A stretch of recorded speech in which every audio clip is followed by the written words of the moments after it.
All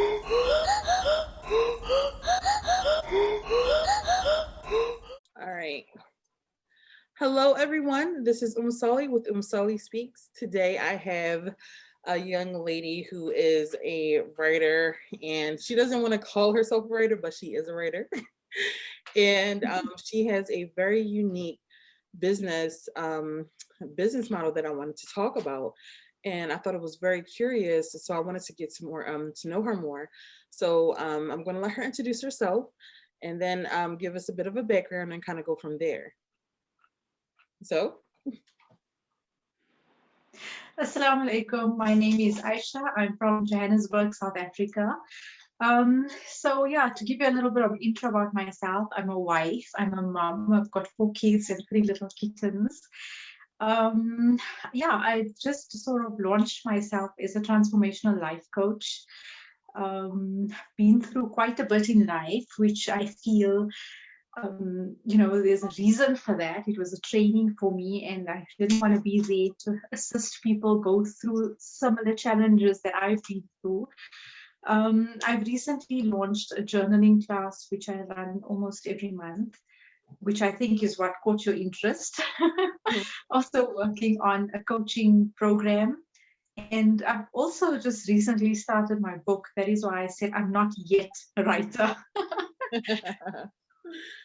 Alhamdulillah. So, do you want to go into why, like, what motivated you to starting this writing coaching business? Like, what kind of brought you to this point? Okay. So I was basically married for 15 years to my first husband. I've got 3 kids from that marriage. And before that, I also grew up with parents who were amazing and did the best they could. But my mom also suffered from depression for a major portion of her life, as well as emotional imbalances. So we basically grew up in a home, and I think on a broader perspective, in a society that didn't really pay attention to regulating feelings and emotions, which had an adverse effect on me. And then having been in a marriage for 15 years and not being able to process feelings and emotions, sort of added on to that. And what happened was sometime last year, everything came to a head. All these suppressed emotions just started taking a physical toll on me, and I landed myself in bed for up to about 2 weeks, where I just couldn't. I think it was a crash. It was a depression that overtook me. I couldn't really do anything for myself physically. I was in a lot of pain. So it brought me to a point where I had to acknowledge certain truths and start dealing with things which I previously didn't want to acknowledge and deal with. And we all know that, while here in Johannesburg, South Africa, I don't know about the rest of the world, psychological treatment is very, very expensive. And I'm not discounting it, that is needed at certain times. Personally, I couldn't afford seeing a therapist as often as I would have liked to.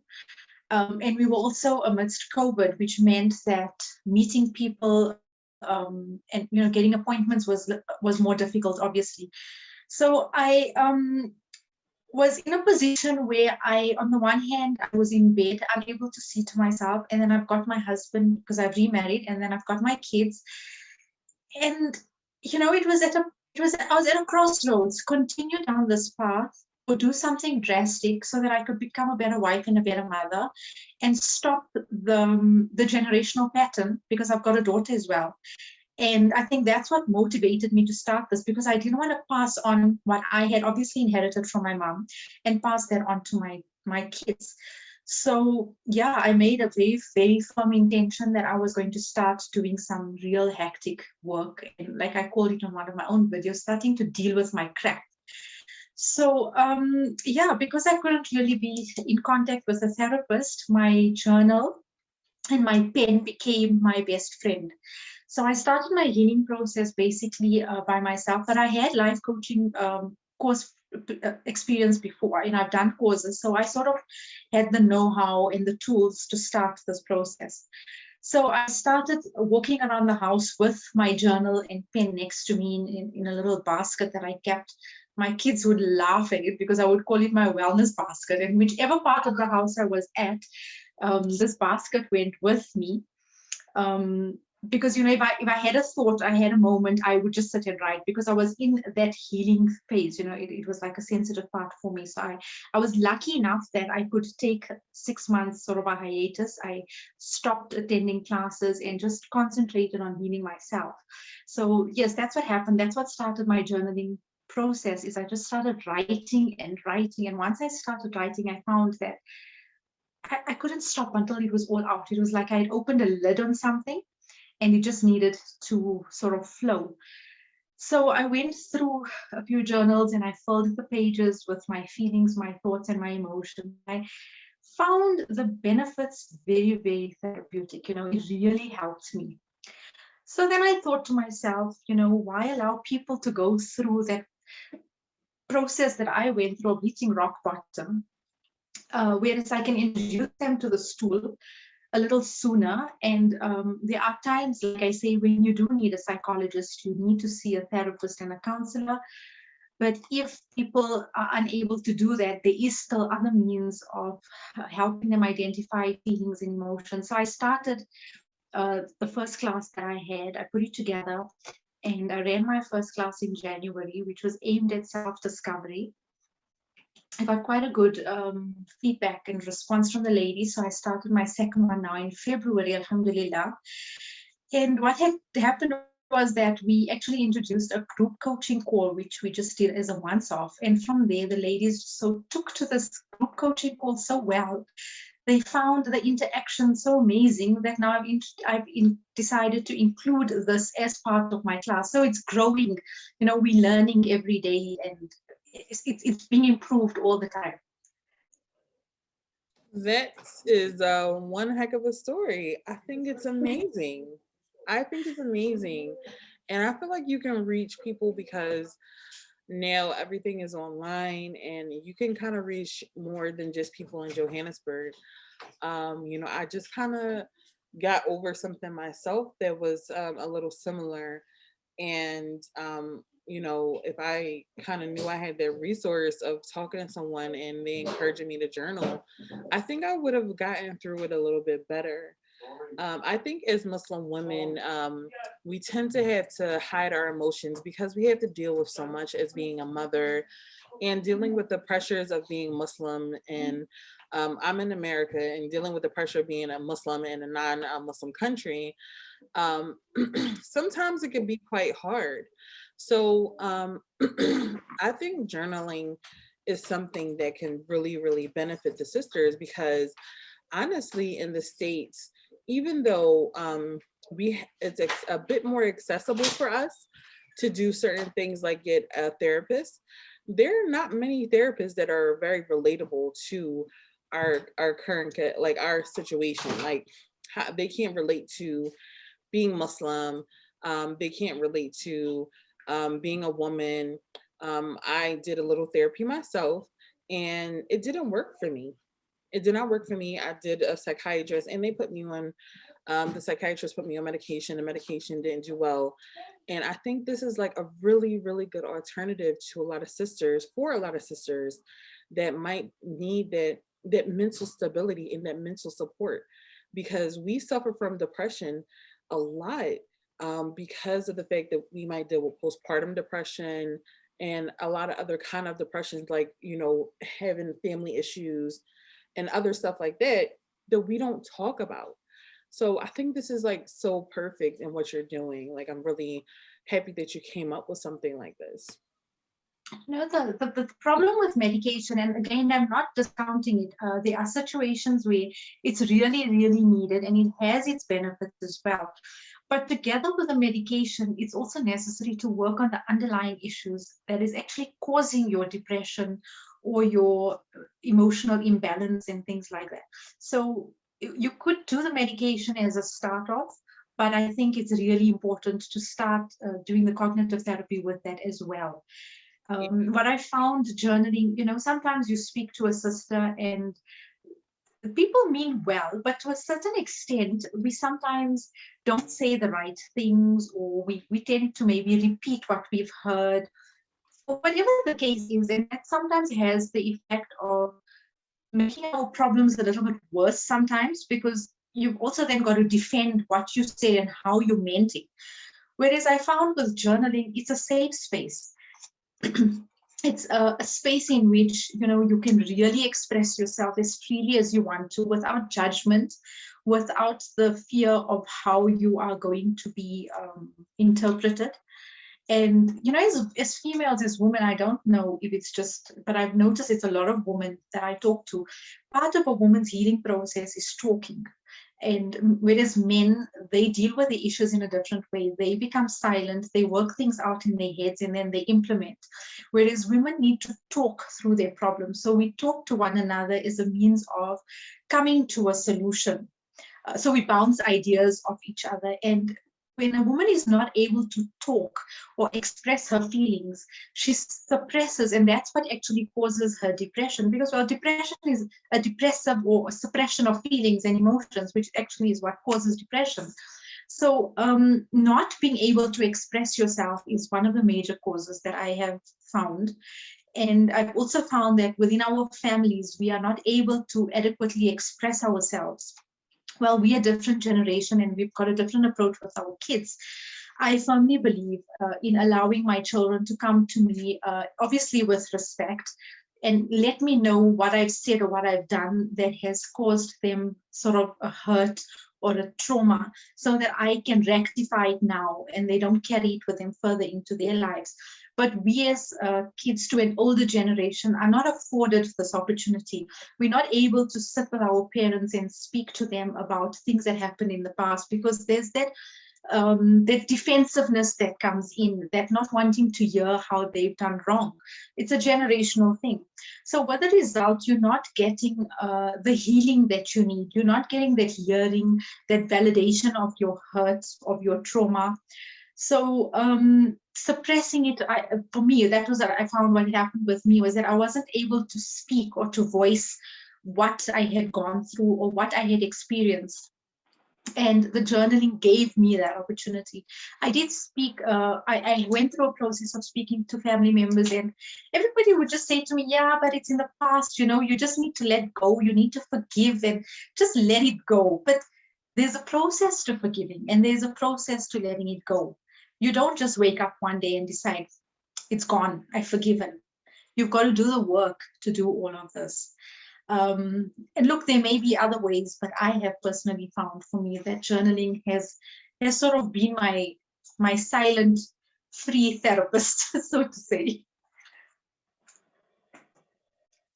Alhamdulillah, I like the fact that you mentioned children and how you currently changed the way that you're raising, or you come up with a new way of raising your children than the traditional way that you have been raised. I think a lot of trauma that a lot of people go through is unspoken. And you're not allowed to go back to the person who did it. And because they're, you know, you were right, they're very defensive, and you're not going to them, excuse me, with the intent to hurt their feelings. You're like a lot of people who want to heal and get better, they truly go to them trying to understand why they were hurt. And I think parents, older parents, need to be more open with that idea of just trying to help their kids heal. I do the same thing as you. Like if my kids, if I do something wrong, because I am nowhere close to being a perfect parent. If I do something wrong, I talk to my children about it. I ask them how I made them feel, and we talk about how they made me feel and why we kind of came to this emotional crossroads, and then we kind of talk it out, because I really don't want them to be in the position that I was, so sad and not able to deal with the emotional traumas that I went to in my past. So I do really, really agree with your method of parenting. I think it's really awesome. And I think we need to talk about that kind of stuff way, way more, because a lot of people still are not on that level. A lot of people still try to neglect their children's feelings. And it's like you said, it continues the generational hurt. And I think Um, it's also, you know, the concept of Jannah lies under the feet of the mom, and the pleasure of Allah is in the pleasure of the father. And we don't dispute that as Muslims. We fully acknowledge that. And I think it's also important for us to acknowledge that at the end of the day, our parents did the best that they knew how to, and that the best that they could. And we acknowledge that, and we are appreciative of that. But the truth is that sometimes the best that they did was not the best for us. And they may not have been toxic in doing what they did, but their upbringing was toxic to us specifically. You know, you could have maybe 3 or 4 kids in a household, and 2 may be fine and 2 may have been affected. It's because of their personality, and their personalities couldn't accept certain things that were happening. So yes, certain environments of growing up was toxic. And sorry, when you grow up in that environment, you yourself develop some toxic traits. And then you sort of take that into your parenting, which is obviously what I had also done for a very long time. I'm also no angel, and I'm not perfect. I've made a lot of mistakes with bringing up my kids because it took me a long time to realize what I was doing wrong. My kids are, I mean, my eldest is going to be 21, so I think I actually lost a lot of time in fixing. I wish I had started this journey sooner, which is why I think I'm so passionate about putting it out there, because I don't want people to waste as much time as I have. So yes, I have made a lot of mistakes, and I think I've also behaved in a way that could be regarded as toxic to my kids. But I think because I didn't want them to reach their 40s and start their healing process, I've changed that approach and allow them to discuss it with me now. And I just sincerely hope that it will have the effect and the benefit that I'm hoping for, so that when they enter their relationships and they enter their parenting journeys, they can do so from a healthier place than where I started. I think that's an awesome idea. Now, do you feel like with your 21-year-old, since you started a little bit late with her, but you still established that open relationship, do you feel that it benefited you guys? Does she, or is it your daughter? It's a he, I'm sorry. and actually, Is your son? I'm sorry. no, Did no, you? not a problem. I didn't specify. It's a he, and the great thing about this is that he's also studying psychology, and he's also very self-aware and doing a lot of the inner work that I have. And he actually also started, you know, having grown up in a home that he did. His dad and I are divorced. That it goes without saying that he's carried his own scars and his own hurts. So he's also started his healing journey quite, soon, and I'm really glad for that.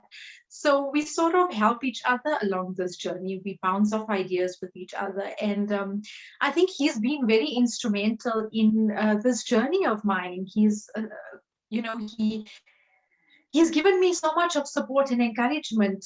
If you can Mhm. see my eyes getting all teary there.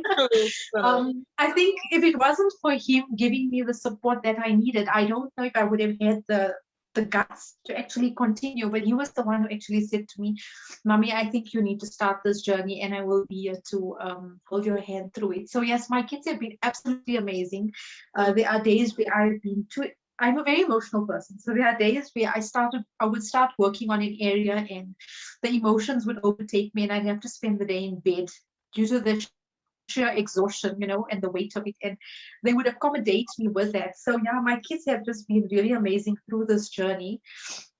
And yeah, my eldest, like I say, he's just been a gem. And I think it helps to a great deal that he's also studying psychology.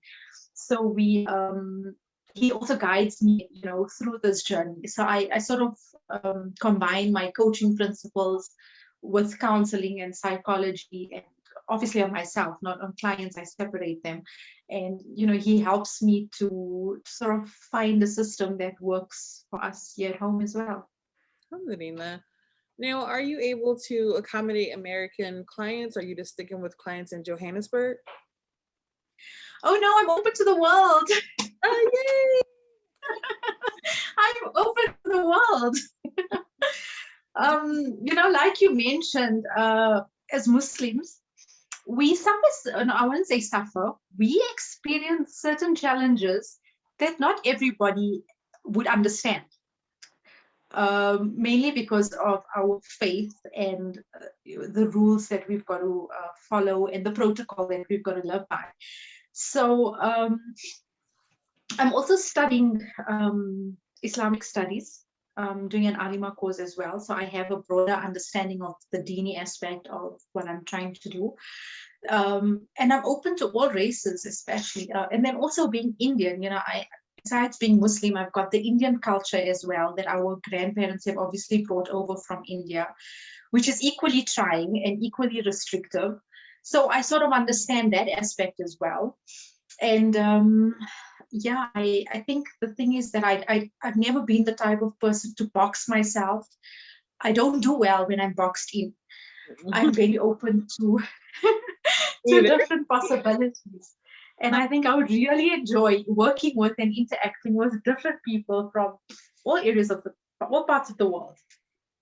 Alhamdulillah. I think that's awesome, and I think that that that gives a lot of hope to sisters because, like, I'm telling you, like, tried a psychiatrist, I tried the therapist, I tried the cognitive therapy, and it did not work. And I think it's the gap between their relationship with Islam. So, like, when I did my first session, they were so, like, like in America, like, it's not very often that they see niqabis. So they're like, I would tell my story, like, oh, okay, well, I walked to the store, and they're like, you walked to the store? I didn't know you guys were, like, they had that face on. It was like so unrelatable, and I'm like, I can't even get past my pain because you guys are so at all with just me being able to breathe by myself without my husband's support. With me being human. Yes, like, yes, I'm a human being, like, and And it, another thing I've come across, and I don't know if this is just here or if it's like around the globe. Um, People have this misconception that coaching and counseling is a very selfish concept. I'm not really sure, like over there, but I know here they feel that once you start this process, it's about you finding fault with everybody and putting the blame on everybody and things like that. And I think when you're doing it from an Islamic perspective, it just changes the whole thing because I coach from a perspective of forgiving, which is one of the first things we as Muslims should do. adhere. Because if So we have one of the mercy on the people, then Allah will have mercy on us. it's one of the first things that I work on is forgiveness, which is one of the most difficult aspects of the process as well. And yes, it's about taking responsibility for yourself and for your own growth. So yes, this has happened to me in the past, no doubt. My pain is real, but what am I going to do about it moving forward? See, that's the approach. Whereas some people are not prepared to do this work because of their ideas of it being a Western concept or a selfish concept. But if you look at it, they're holding on to hurts that happened like 40 years back. I've been with family members and women who will talk about incidents that happened in the first year of their marriage, and these women are married for about 40 years. Mm. So, and we are encouraged to cleanse our hearts of the malice, the resentment, the hurt, and the bitterness, so that when we stand in front of our Creator and we pray, we know we're doing that with a clean heart. And like I say, it's not sufficient to just sit there and say, I forgive so and so. And you're mentioning something that's happened like almost 40 or 50 years ago. Where's the forgiveness in that? So I feel personally coaching is a very Islamic concept. If you go back into Deen, coaching is not a Western concept. It's something that happened from the Prophet's last time, maybe in a different way, but that is what he did. He coached people to become better Muslims. He coached people to become better people. And that is what we as coaches, well, me as a coach is wanting to do. It's to take people through the journey of self-reformation and self-awareness so that they can become better people. It's not about looking at somebody out there. You cannot change anybody else, but you can change yourself so that you become more adaptable to what's going on around you. Yeah. So that is like where I'm coming from, to bring in coaching to an Islamic perspective and not take it from a selfish perspective. Like, for example, self-care is one of the things I teach women, and I really encourage this, right? Yeah. And then you'll probably get in, well, I know in the Indian community, people will say, but looking after yourself is such a selfish concept. You're a mom, you're a wife, you don't have time to be having a manicure or a massage or whatever the case is. And I say to them, self-care does not mean being selfish. All you need to do is maybe sleep half an hour less or an hour less, wake up an hour early and dedicate that hour to yourself, either reading Quran meditating, praying, which is all in line with your deen, and you've given yourself a gift of an hour every day. It doesn't have to cost you anything. Mm, that is very much true. That is very much true. Alhamdulillah. Like when you brought up the point of the Sahaba and how they used to talk about what happened in Jahiliyyah. You know, they used to talk about that, and that's how we know so much. That's how much, you know, if you read Hadith, they talk about what happened in their Jahiliyyah, and it was of course to inform us, but it was probably also very healing for them to talk about what happened before they found Islam. Um, so what you're saying is exactly right.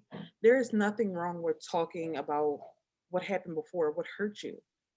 So, and I think with our parents, because a lot of our trauma comes from our parents, I think is the feeling that they've raised you and they shouldn't have to apologize for raising you the way they thought was best. And you know, that's where we get the you know, the anger with when it comes to, okay, well, you said this to me, mom, and it kind of lingered with me and it affected me throughout my whole life. and and they, like, one thing, like my mom, she never, like, my mom was not the kind of woman who called her daughters beautiful. She believed that we're she thought that, you know, because we're women, we're intelligent, we're this, we're that.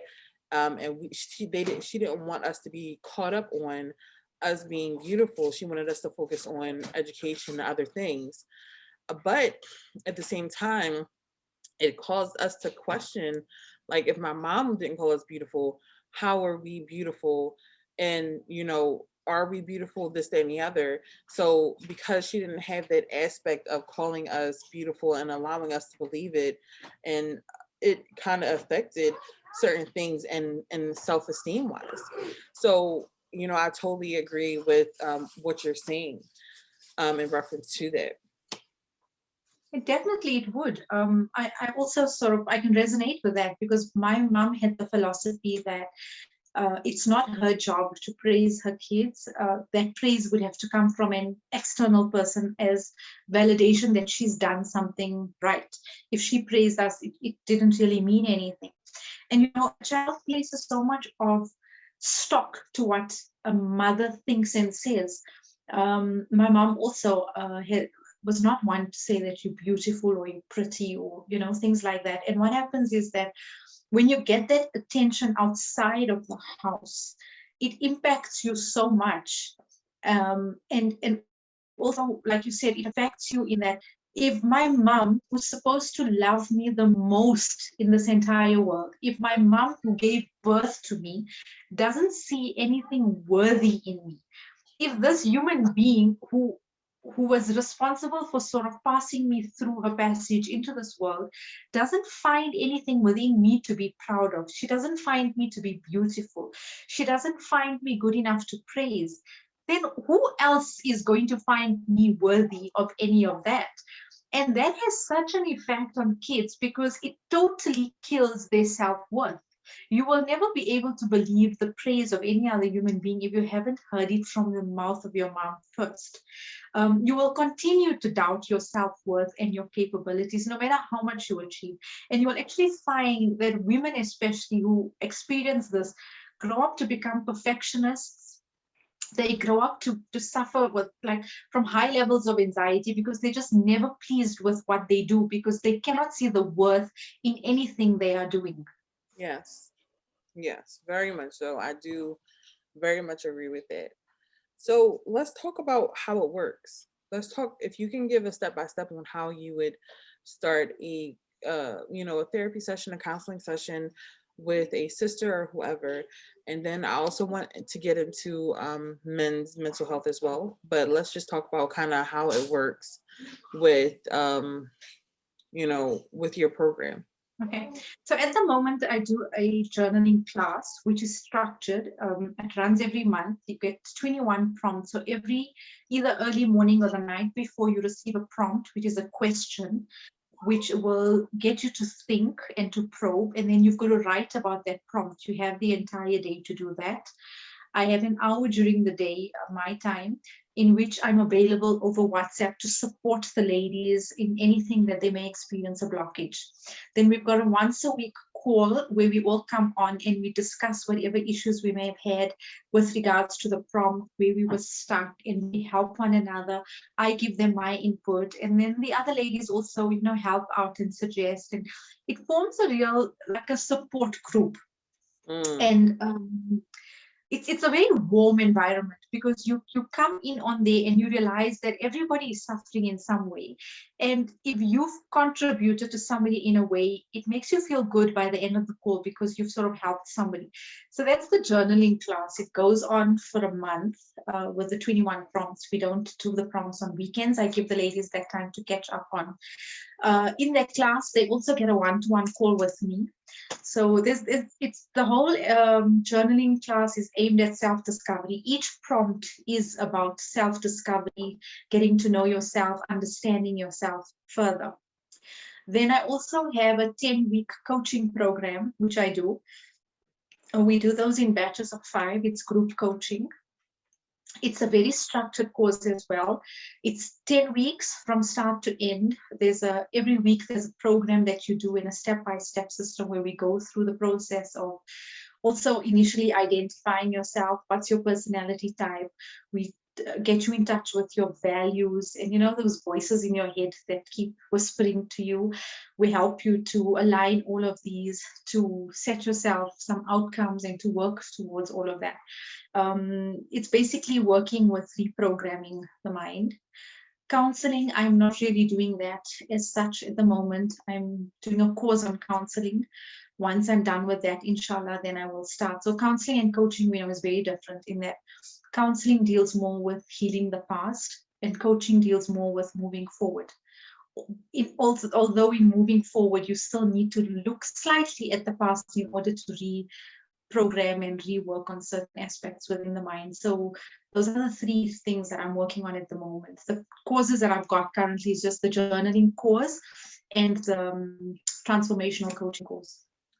I think those courses are like beneficial, even though you're going to be doing the counseling courses, inshallah, very soon, and may Allah reward you and make you successful. I mean, um, I think that you should, those 2 courses right there are very impactful.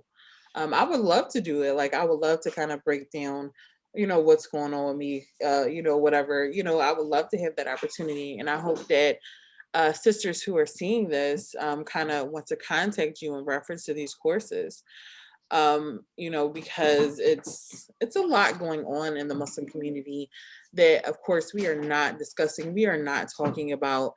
And from being divorced, from being a stepmother, from being this, from being that, there are so many things that are unique to our community. Please go away. Sorry.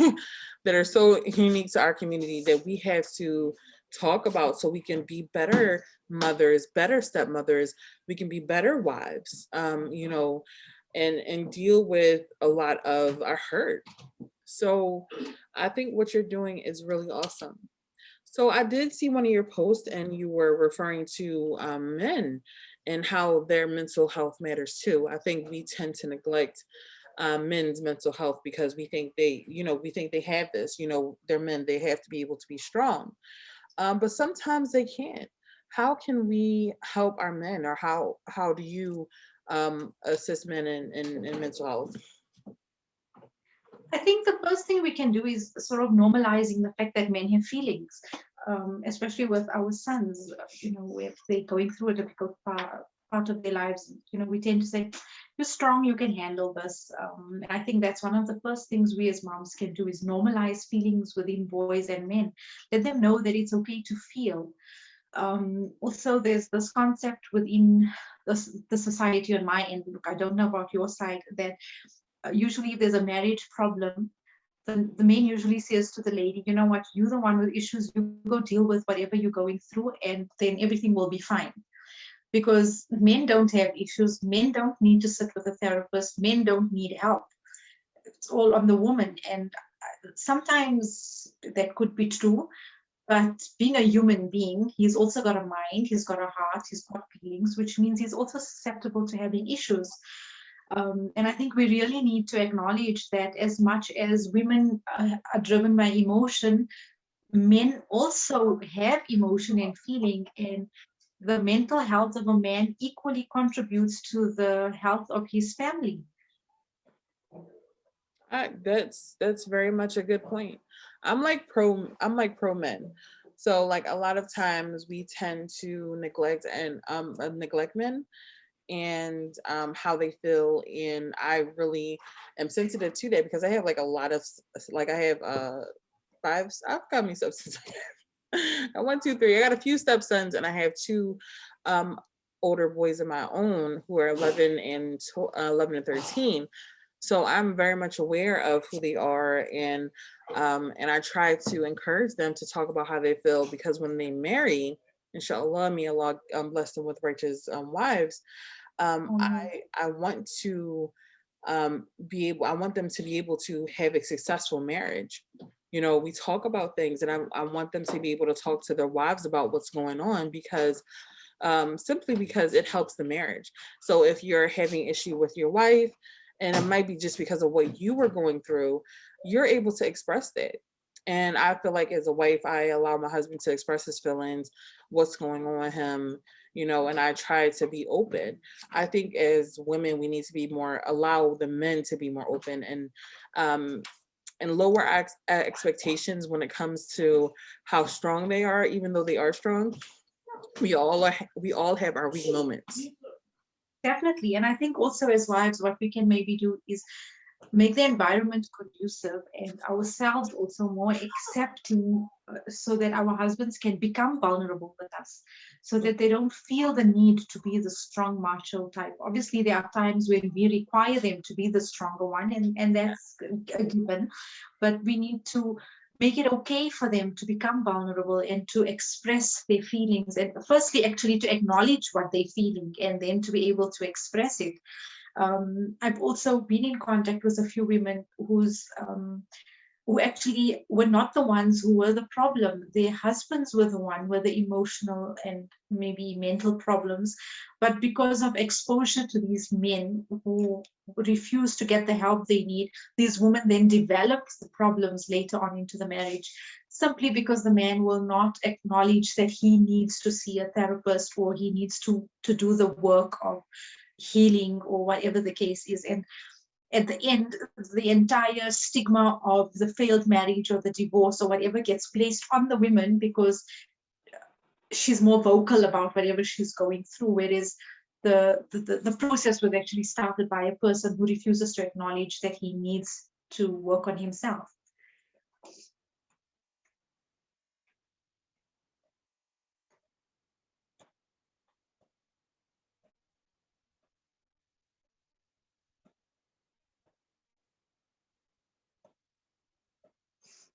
Here we go. Sorry, I was stuck in mute for a minute. No So, problem. in reference to this, so how do we? I want to like. I think we maybe introducing how to allow your husband to be more open. Like I acknowledge his feelings. When I do something wrong, it's more this most time the case. I'm spending too much money, or I'm doing something I'm not supposed to. Apologizing, acknowledging when you're wrong, um, and sometimes allowing him to be the hero. You know, sometimes we feel like we need to take over and we need to do everything because we're the wives and we're in control of everything. But allowing him to be a hero, allowing them to feel needed is something good as well. Um, my question, do you feel like your classes are affordable? Do you want to talk about pricing, or is that okay? No, that's absolutely fine. But obviously now my pricing is in rands. You'll have to do the conversions. So I guess like what can I say? Like how would it be different? Like US, like how much is it in rent? I guess we can do the conversion. I will Okay, so my journaling course, which is the monthly course at the moment, that is 1,000 rand, including the prompts and the live calls and the session with me. Okay, and that's how long? It goes on for a month. One also 4-week course? It's a 4-week course, 21 working days, so 21 prompts, but we don't work on weekends. Hmm. So it's 4 weeks and a day. So it's just like just about a month, yes. Okay. And then the other course is in how much in run? So the other course is a 10-week program. Uh-huh. That's the full transformational coaching course. That's 8,500 Rand at the moment. Okay. That's probably not as bad as it sounds. Hopefully. It's not. It's Really, probably it's not. not. If you look at the price you would pay for psychology and things like that, or even a shopping trip for clothing over 3 months, this is an investment that you're going to put in yourself, and it's a guaranteed program. The system. Alhamdulillah. Okay, so do you feel like you've gotten an increase of business because of COVID? And how has COVID affected Johannesburg? So I haven't really started working as such because I was working on myself last year, and I've just started launching myself as a coach this year. I've been doing a lot of work with regards to that. The course I have started was with the journaling class, and the ladies are finding that it's giving them something of a focus to work on for themselves. With regards to COVID, yes, it has been a difficult experience here in Joburg as well. Our numbers are increasing. Alhamdulillah, we've been pretty much unaffected by it, alhamdulillah, and I keep it that way. Our family's been safe. We've been staying home as much as we can. But yeah, we've been hearing of people who are now losing people that they love and know. So it's getting closer. But at the end of the day, we have our trust and faith in Allah subhanahu wa ta'ala, and we do take our necessary precautions. Alhamdulillah, alhamdulillah. I think that your program is awesome. Um, when you get a chance, I want you to text me all your information because I'm going to put this on YouTube and all of your contact information, maybe some pricing, and then I'll kind of convert it for our sisters who want to contact you, and kind of go from there because I think this is a very helpful program. Um, is there anything you want to say? You want to plug anything really quick? You want to talk about any future endeavors or what you're doing now currently or anything else? And maybe talk about your book that you're writing. So the book I'm writing is something that I've been thinking about for a long, long time. It's also based on happiness and well, not the pursuit of happiness, but how to go about finding that happiness. Because, well, the title I'm actually working on is that elusive feeling called happiness. You know, it's something we sort of always chasing, and very few seem to actually find it. So the book I'm working on is sort of a novel come journal come workbook, because it's a combination of a story including exercises, because it's no use you have the information but you don't implement. So within the book I'm working at having actual physical exercises that the reader will work through in order to reach the state of happiness that they are hoping to achieve, inshallah. That's what I'm working on. I'm also looking at working at a coaching program for couples, inshallah, having been divorced and experienced marital problems. Something I'm very passionate about as well, and the increasing rate of divorce is very worrisome. So looking at putting together a coaching program that couples can do together to help them find a good space within their marriage. So those are the two things that I really am trying to work on from my own side, as well as getting my coaching off the ground. Very eager to start working, especially with women, although I'm open to working with everybody. I'm very excited to start, implementing and getting, well, I'm implementing, but getting people to start implementing the tools that I know work. I really want to reach out to people and start making a difference. Yeah, that's basically what I'm working on at the moment. And you mentioned that it's something you would like. So I think when you do make that choice, I'd be very eager to work with you and get to know you also better. Sounds like you also have one hell of a story to tell. I'd like to have that. Yes, I do. It's very crazy, but I want to we can end things now. If you don't have anything else you want to plug, I really, really love this interview. I think it was awesome. I'm glad I contacted you, and I'm glad you accepted my offer to get an interview with you. It's like, this was awesome. I think, I'm so grateful that you actually contacted me. It was out of the blue. I wasn't expecting it at all. I was a bit apprehensive in the beginning, but I'm really glad we made this contact, and I hope this relationship, inshallah, develops further. alhamdulillah, alhamdulillah. Well, inshallah. You recorded this right on your end, right? No, I haven't. I'm hoping you send me a recording. Oh, okay. I'll send it to you. Well, Okay, inshallah, great. this is Sully Speaks, and we're here with Ayesha. And hopefully, if you guys need her services, please contact her. She seems to be very genuine, very hopeful, and very open to help people. This is what we need, more of this in our communities. Inshallah, contact her, and Sully Speaks. Bye. Assalamu alaikum. Alaikum salam.